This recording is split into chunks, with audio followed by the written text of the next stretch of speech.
Hej, jag heter Martin. Jag är ultralöpare. Jag har tidigare gjort videos om vad jag packar specifikt inför olika ultralopp.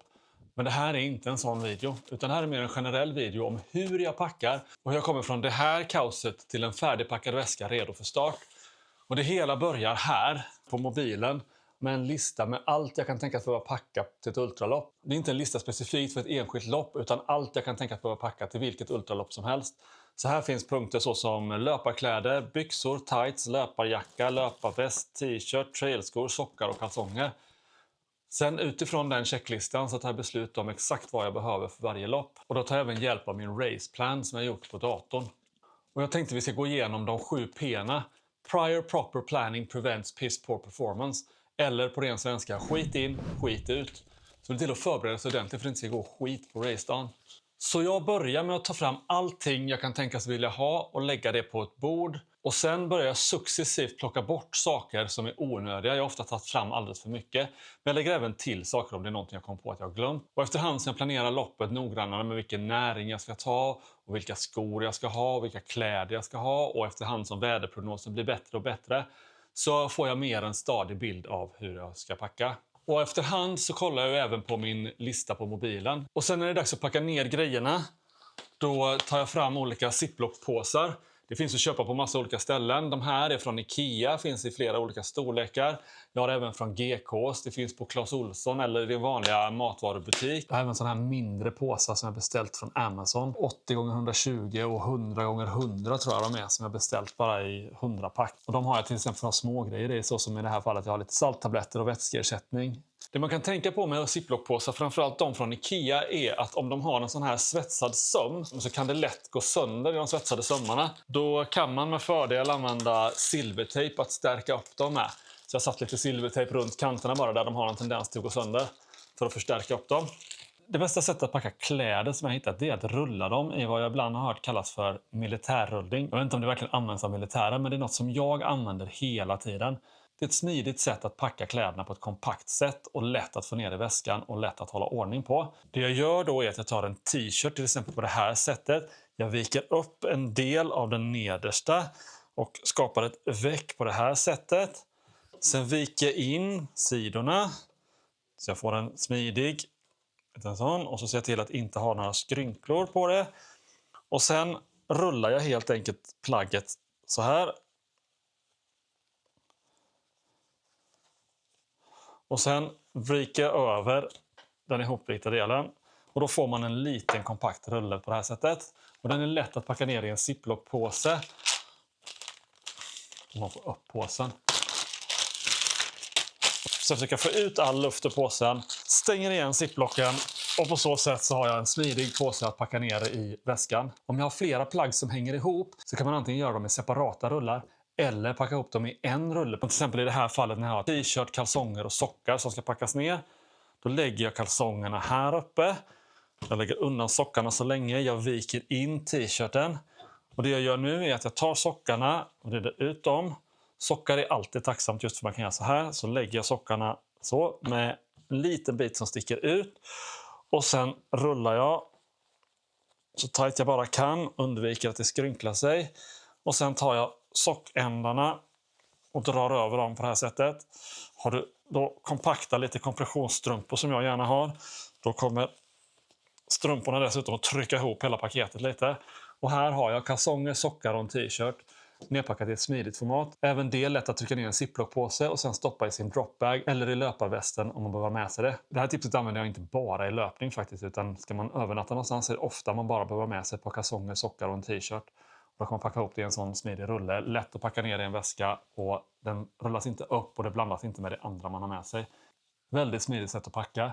Och det här funkar på de flesta typer av plagg. Funkar till exempel alldeles yppligt på en sån här buff eller scarf. Vika upp en del av nedersta. Vika in 2 delar och rulla till en kompakt rulle.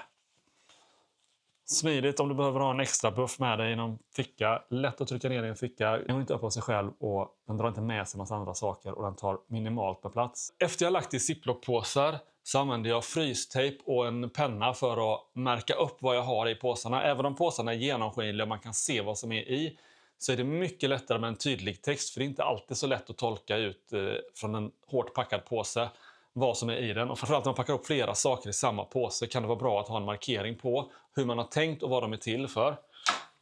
Så det kan typiskt se ut så här. Till exempel har jag den här påsen med batterier. Så där stoppar jag olika typer av batterier. Så jag har dem samlade i samma påse. Ibland tar jag även flera plastpåsar och stoppar i en större påse om det är saker som hänger ihop. Första hjälpen-kittet ihop med en räddningsfilt och lite extra mat stoppar jag ner i en sån här grön drybag. Det gör att jag vet vad jag har om grejerna. Och även om de ligger långt ner i väskan, som jag rotar fram allt, så ser jag väldigt lätt drybagen jämfört med mina vanliga plastpåsar med annat. Så jag snabbt kan få fram första hjälpen om det behövs. Ofta då har jag redan stannat så den behöver inte ligga långt upp i väskan. Men jag vill snabbt få fram den om antingen jag skulle behöva den eller om jag springer på en annan löpare där jag behöver hjälpa till med första hjälpen. Då vill jag väldigt snabbt kunna få fram de grejerna. Och visst, man kan tänka sig att man skulle vilja ha den framme för att om den väl behövs så är det väldigt bråttom. Men jag tänker att det inte är mer bråttom än att jag kan få fram min själv. Och skulle jag själv hamna i en situation där jag inte kan få fram min, då får jag förlita mig på att en annan löpare kommer förbi och har packat sitt första hjälpen-kit lika smart som jag har gjort. En anledning att packa ner allting i plastpåsar är att det inte ska bli blött. Det kan bli blött av regn som kommer ovanifrån. Det kan bli blött av svett från mig. Det kan också vara så i värsta fall att hela väskan doppas i vatten av någon anledning. Det kan vara ett vad som går fel eller att man ramlar i en vattenpöl eller vad som helst. Men det är även bra för när jag behöver ta fram saker att det är lättare att ta fram plastpåsar och sen stoppa tillbaka dem i rätt ordning. Istället för att plocka fram små grejer och en massa prylar i väskan som sen ska tillbaka in. Så jag försöker gruppera ihop saker som hänger ihop i plastpåsar så bra som möjligt. Så jag har olika kit. Som till exempel första hjälpen-kittet men även min pooppack, vaselinpåse, powerbanks och batterier och även kläder grupperar jag ihop så jag har mina extra kläder i en påse. Och behöver jag mycket olika sorters kläder så kan jag ha en extra påse inne i den med kalsonger och sockar. För det är det jag oftast kommer behöva byta. Tröja och övrigt baslager, inte lika stor risk att jag behöver byta så det kan ligga separat. Vissa saker så som första hjälpen-kit, vaselin och pooppack har jag alltid färdigpackat i färdiga påsar. Men det finns ändå med på min checklista och innehållet i dem finns också med på checklistan. Så innan varje lopp så går jag igenom dem, kollar att jag har allt. Ser om det är något jag behöver fylla på eller något jag behöver byta ut för att till exempel datumet blivit dåligt eller om de slitits på något annat sätt. En läxa jag tagit med mig från när jag tog dykset är att packa det du behöver sist först så att det hamnar längst ner i väskan. Tänka efter vilken ordning man behöver saker. Men utöver det även tänka efter om det är saker som kan vara bråttom när man väl behöver dem. Till exempel pooppacket. Får man ett magras så kan man vilja snabbt ta fram sitt pooppack. Så även om det är sällan jag behöver det så är det väldigt, väldigt bråttom när jag väl behöver det. Så jag vill veta var i väskan jag har det. Jag vill inte behöva rota fram allting när jag står på huk i skogen och nöden kallar. Även mat och vätska och sånt. Jag har det jag ska äta direkt fram på västen, lätt att komma åt. Medan jag kan ha mat som jag behöver senare under loppet bak i väskan. Då kan jag ta av med väskan, ta fram det. Men då ligger det mer lättillgängligt än till exempel mitt baslager som är väldigt liten risk att jag behöver det. Och om jag behöver det så har jag ändå stannat och börjat ta av med kläder. Så då kan jag rota fram mycket mer ur väskan. Även överdragskläderna är prioriterade att kunna ta fram snabbt. För vädret kan snabbt slå om. Det kan komma en skur med ösregn och då vill man inte behöva rota fram sina grejer och få allting blött i väskan. Utan då vill man låta allting ligga kvar och lätt komma åt överdragskläderna. Jag har gärna regnjacka nedpackad i ett av facken ut med ryggen med ena ärmen lite framstickande ur facket. Det gör att jag bara kan sträcka mig bak när jag springer och dra fram jackan och på med den över alla kläderna. Tills jag kommer någonstans där jag kan stanna och ta på mig den mer ordentligt. Men allt det där kan jag göra i farten. Bara stanna till gående och så fixa på mig det där utan att behöva stanna helt och krångla av med allting. Jag packar även västen på träning likadant. Det gör att jag har tränat på vad jag har allt. Jag vet vad jag har grejerna. Jag vet vilken sida jag har mat på. Jag vet vilken sida jag har sportdryck på. Vilken sida jag har vatten på. Och jag vet vad jag har fram i facken. Var jag har batteriet i min kamera och så vidare och så vidare. Så jag tänker på samma sätt vid träning som jag gör vid tävling.